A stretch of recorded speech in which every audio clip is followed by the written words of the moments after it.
The one word that I would use to describe the Villa is excellence.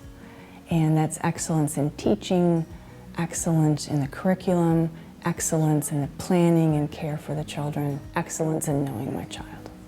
You have a community that your child can feel a part of and that you can feel a part of, that you can trust is engaging your children in the way that you would hope they would.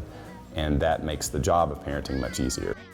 If my kids were to describe the Villa in one word, I think they would say fun. They come to school every day just so excited, so happy. I think I'd describe this school also as nurturing.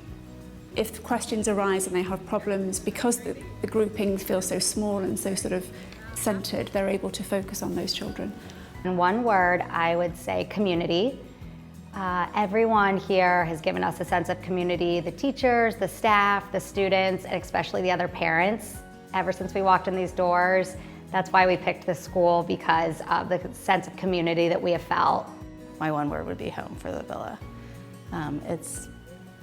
It's what everybody wants in a home. It's a family, it's got your traditions, it's got your values, it has your morals, and it's everything we want